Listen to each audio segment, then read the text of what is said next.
বানাবো, যে তেলটা কিন্তু ড্যান্ড্রফের জন্য খুবই উপকারী, অর্থাৎ ড্যান্ড্রফ রিমুভ করার জন্য খুবই উপকারী। তো বন্ধুরা, আমরা এখানে প্রায় 400 গ্রাম মতো কোকোনাট অয়েল নিয়ে নিয়েছি। এবং এখানে কিন্তু এই কোকোনাট অয়েলটা আমরা একটু গরম করে নেব। আমি ইন্ডাকশনটা অন করে দিচ্ছি এবং একেবারে দেখো এখানে সব থেকে লো ফ্লেমে আমরা এটাকে আস্তে আস্তে করবো, ঠিক আছে। তো আমি এখন 350 দিচ্ছি, একটু পরে এটা কমিয়ে দেবো, কমিয়ে আর একটু যাতে কম হয় সেইভাবে আমরা করব। তেলটা হালকা হালকা গরম হতে শুরু করলে আমরা এখানে কিন্তু নিম পাতাগুলো দিয়ে দেবো, ঠিক আছে। দেখো আমি নিম পাতাগুলো দিয়ে দিচ্ছি, আগে থেকে ছাড়িয়ে পরিষ্কার করে রেখেছিলাম, শুকিয়ে রেখেছিলাম জলে ধুয়ে নিয়ে।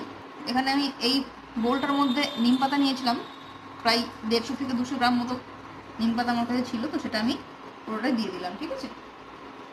এবার এটা আস্তে আস্তে লো ফ্লেমে হবে এবং এই নিম পাতার যে রসটা বেরোবে সেটা কিন্তু তেলের সাথে মিশে যাবে, ঠিক আছে। তো বন্ধুরা, দেখতে পাচ্ছ নিশ্চয়ই তোমরা যে এটা ফুটতে শুরু করেছে। প্রায় 5 মিনিট ধরে আমরা এটাকে রান্না করছি, কুক করছি। আমাদের কাছে অ্যালোভেরা রয়েছে, দেখো এটা হচ্ছে অ্যালোভেরা, 1 টিস্পুন আমি নিয়েছি। এই অ্যালোভেরাটা আমি এর মধ্যে এখন দিয়ে দেব। অ্যালোভেরার গুণাগুণ সম্পর্কে নিশ্চয়ই তোমাদেরকে বলতে হবে না, তাই আমি আর বলছি না নতুন করে কিছু। আমরা আরও 5-7 মিনিট পর ফিরে আসছি, তখন তোমাদেরকে দেখাবো যে এই যে নিম পাতাগুলো আস্তে আস্তে ব্ল্যাক ফর্ম ধরে নিয়েছে।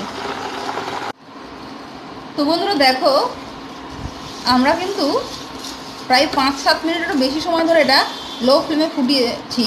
আমরা কিন্তু এই সময় দেখো গ্যাসের ফ্লেমটা কিন্তু 100তে করে দিয়েছি, মানে ইন্ডাকশানের ফ্লেমটা 100তে নিয়ে চলে এসেছি। আগে 350 ফোটাচ্ছিলাম, এখন কিন্তু আরও ফ্লেমটা কমিয়ে দিয়ে ফোটাচ্ছি। এবং দেখো এই যে নিম পাতাগুলো সেগুলো কিন্তু ধীরে ধীরে নিজেদের রং ছেড়ে একদম প্রায় কালো মতো হয়ে যাচ্ছে। তো বন্ধুরা দেখো, এখানে আমার হাতে রয়েছে ভিটামিন ই ক্যাপসুল।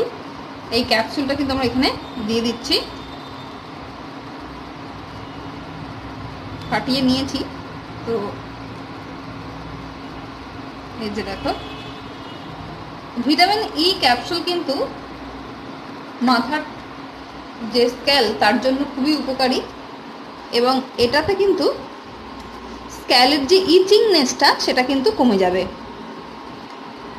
আর একটা কথা হচ্ছে, ভিটামিন ই ক্যাপসুল তুমি যাতেই দাও না কেন, সে মাথার জন্যই হোক বা গায়ে মাখা সাবানেতেই তুমি দাও না কেন, সেটা কিন্তু উপকারিতা অনেক বেশি বেড়ে যাবে, ঠিক আছে।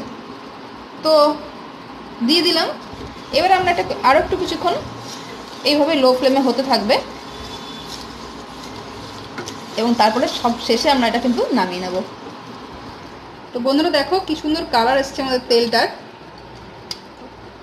আমাদের নিম অয়েলটা পুরোপুরি রেডি হয়ে গেছে। তোমাদেরকে দেখিয়ে দিই একটু কত সুন্দর কালারটা এসছে, দেখো